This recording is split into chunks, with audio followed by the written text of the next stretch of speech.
Hello guys, मी सोनाली स्वागत करते तुमचं माझ्या युट्यूब चॅनलवर. तर आजचा दिवस चालू झालेला आहे खूप लेट, म्हणजे आत्ताचे वाजले संध्याकाळचे 5:30 वाजता मी ब्लॉग चालू केलाय. तर आतापर्यंत तुम्ही माझ्या ब्लॉगला सबस्क्राईब केले नसेल तर नक्कीच माझ्या ब्लॉगला सबस्क्राईब करा, कमेंट करा आणि शेअर पण करा. फॅमिली फ्रेंड्समध्ये तर शेअर करू शकता तुम्ही, ठीक आहे. एवढे पण वाईट ब्लॉग नसतात माझे. तर मी आता बनवलेत पॉपकॉर्न. ते खाऊन पण झाले पाहिजेत. घरातल्या घरात पॉपकॉर्न केले एकदम सोप्या पद्धतीने, काय नसतं त्याच्यात, फक्त तेल, हळद आणि मीठ. आणि त्याच्यात तुम्ही वेगवेगळ्या पद्धतीने पण बनवू शकता, म्हणजे पेरी पेरी पेरी पेरी मसाला आहे माझ्याकडे, मी ते टाकून केलेलं. पेरी पेरी मसाला थोडासा टॉस करायचा त्याच्यावर फ्रेंच फ्राईज सारखं, आणि टॉस करायचं आणि खायचं, बस एवढंच आहे, बाकी काही नाही त्याच्यामध्ये. आणि मी काय बोलत होते, तुम्ही लोक असा तर विचार करत नसा नाही मॅक्सवर व्हिडिओ बनवते. मी खरं सांगू, हा माझा कम्फर्ट झोन आहे. मी खूप कम्फर्टेबल असते मॅक्सीमध्ये, रायटिंगमध्ये खूप जास्त कम्फर्टेबल असते. त्याच्यामुळे मी हे घालते, पण जर मी बाहेर पडले, ऑफिसला गेले तर खूप चांगली नीट नटकेपणे राहते. आता काय घरामध्येच काम असतं आणि काय होतं म्हणजे का, कामं करता करता ना फोडणी किंवा कचरा असा अंगावर उडतो, मग ते चांगले टॉप वगैरे पण खराब होतात. त्याच्यामुळं मी आपलं एकदम comfort zone maxi gown is the best best. मला सांगा ना, माझ्या ना डोळ्याखाली ना खूप हे यायला लागले, dark circle, dark dark circle dark circle व्हायला लागलेत मला. काहीतरी होम रेमेडी सजेस्ट करा मला, की हे कसं जाईल. कारण असं वाटतं हल्ली हल्ली खूप वाढायला लागलं माझं, मला आयुष्यात कधी नव्हतं. बट आता मला वाटतं एजनुसार होत चाललंय मला. काय करावं यासाठी, म्हणजे काय होम रेमेडी आहे का ते सांगा मला. कारण माझी स्किन आहे ना भरपूर जास्त सेन्सिटिव्ह आहे, प्लस ओव्हर ड्राय. म्हणजे AC जरी लावली ना तर थोड्या टायमाने माझी स्किन ना ते असं थोडंसं पपडे पपडे असते ना, स्किन अशी ड्राय स्किन निघायला लागते माझी लगेच. मग असं काहीतरी सांगा की की मी घरातल्या घरात करू शकते आणि मला फेसला पण एलर्जी येणार नाही. अशी काही गोष्ट असेल तर ती मला नक्की कमेंटमध्ये सांगा, की मी काय लावू शकते. माझी स्किन ओव्हर ड्राय आहे आणि प्लस सेन्सिटिव्ह पण आहे. तर मला एक गोष्ट शेअर करायची होती, की आज मी बनवणार आहे मिसळ पाव. म्हणजे संध्याकाळी मी असा विचार केला, की काय बनवायचं. मी रात्री उसळ भिजत टाकली होती, त्याला चांगले मस्त मोड आलेत आतापर्यंत. तर मी विचार केला आज संध्याकाळी जेवणाला मिसळ पाव प्लस बटाट्याचा वडा आणि प्लस थोडासा शेव, असं मी काहीतरी आयटम बनवणार आहे आता संध्याकाळी, म्हणजे रात्री जेवणासाठी. तर जेवढं जमेल मी तेवढी रेसिपी टाकायचा प्रयत्न करेल याच्यामध्ये. म्हणजे आपण थोडंफार जसं मला जमेल ना तसं थोडं थोडं थोडं थोडं क्लिप मी याच्यामध्ये ॲड करेल. तर पूर्ण ब्लॉग माझा नक्की बघा, शेवटपर्यंत बघा. कोणी स्किप केला, स्किपचं बटन अजिबात दाबायचं नाही कोणी, ठीक आहे. पूर्ण ब्लॉग बघून जायचा माझा. मी एकत्र शिजवणार आहे आणि जेणेकरून ते पटापट होईल.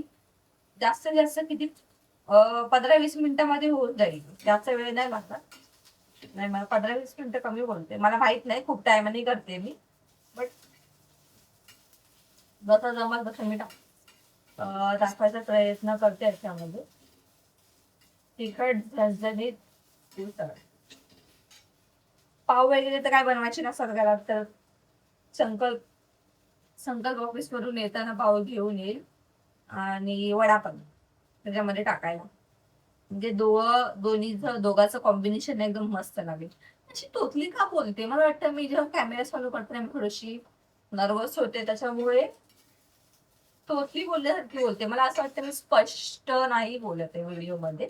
स्पष्ट बोलण्याचा प्रयत्न केला पाहिजे मी. ठीक आहे, थोडस नर्वस होते ना त्याच्यामुळे मे बी बोलत नाही पटापट, अळू अळू अळू असं बोलतोय. ठीक आहे, बघा चांगला करपलाय. या स्टेजवर आलं ना मग खोबरं टाकायचं, ठीक आहे. ड्राय नारळ, खोबरं, कवळा. मग हे पण थोडंसं रेड झालं, त्याला सगळं मिश्रणला थंड होऊ द्यायचं, मिक्सरला ग्राइंड करायचं. आता इथे मी कोथिंबीर काढून ठेवले, लसूण काढून ठेवले, थोडीशी याच्यामध्ये मी अद्रक ऍड करेल आणि हे सगळं थंड करेल. थंड झाल्यानंतर मिक्सरमध्ये ग्राइंड करून घेणार. तोच आपला एक बेसिक मसाला असतो, पण तो मसाला मस्त दम देऊन शिजवायचा, शिजवत राहायचा. आणि जोपर्यंत त्याला चांगला म्हणजे जोपर्यंत त्याचा साईडचा कलर कलर नाही यार, काय बोलतात त्याला, तेल सगळं मी ग्राइंड केलंय. आता मी याची फोडणी देणार याच्यामध्ये. ओके, सगळं ग्राइंड केलंय. एक साईडला वेगळी कोथिंबीर काढून ठेवली वरती गार्निश करण्यासाठी.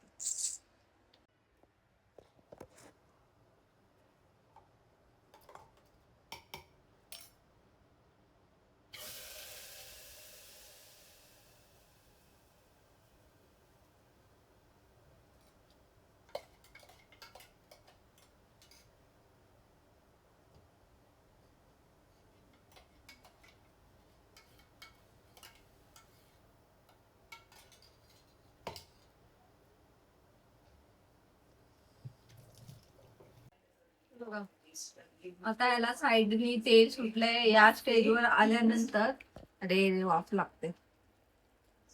मस्त याला साईडनी तेल सुटलं. या स्टेजवर आल्यानंतर उसळ टाकायची आणि मस्त त्याला शिजून घ्यायचं. 4-5 शिट्ट्या द्यायच्या, पाणी टाकायचं आणि मग शिजवून घ्यायची. मी दाखवते कसं कसं करते मी ते. ओके, मी ऑलरेडी उसळ टाकली आहे. एवढं मी पाणी ठेवलंय कुकरमध्ये आणि याच्यावर मी फक्त कोथिंबीर टाकणार आणि ह्याला मस्त 4-5 शिट्ट्या येऊ देणार. तोपर्यंत त्याला चांगली उकळी येणार, त्याचं तेल वरती येणार, मग ते खाताना छान लागणार. आणि ही माझी ना एकदम शॉर्टकट रेसिपी आहे.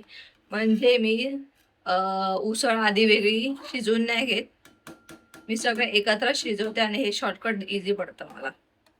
म्हणजे वेगवेगळं करण्यापेक्षा, वेगवेगळे भांडे करण्यापेक्षा एकाच भांड्यामध्ये सगळं झालं माझं. आता फायनल एक वडा,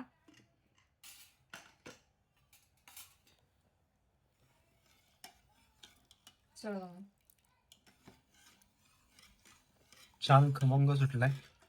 चांगला येतो ना वास? हो, वास, सुगंध. सुगंध. असं घ्यायचं, असं टाकायचं. बस.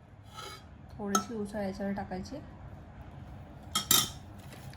थोडासा कांदा,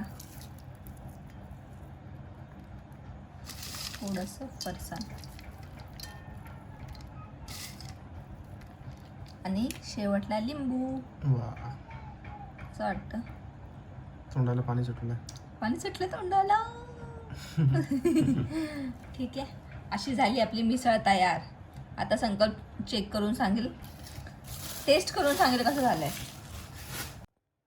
टेस्ट करून सांग मला कसं झालंय. गरम आहे मस्त.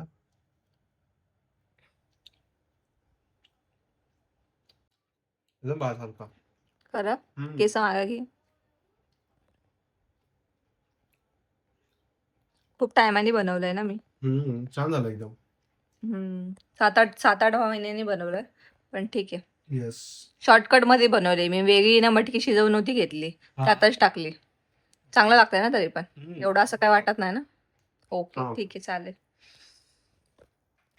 तर तुम्हाला पण ही रेसिपी, शॉर्टकटची रेसिपी जर, आणि हे असं भिकारपण आहे आमच्या घरात. तुम्हाला जर ही रेसिपी आवडली असेल, एकदम शॉर्टकट वेमध्ये मी मिसळ बनवली, जर तुम्हाला आवडली असेल तर लाईक करा, शेअर करा, कमेंट करा माझ्या यूट्यूब चॅनलवर. मी हा ब्लॉग इथेच एंड करते. आता मला पण भूक लागली आहे, असं बघून मला पण तोंडाला पाणी सुटलंय, तर मी पण खाऊन घेते पटापटा. तोपर्यंत टाटा, बाय बाय, भेटू.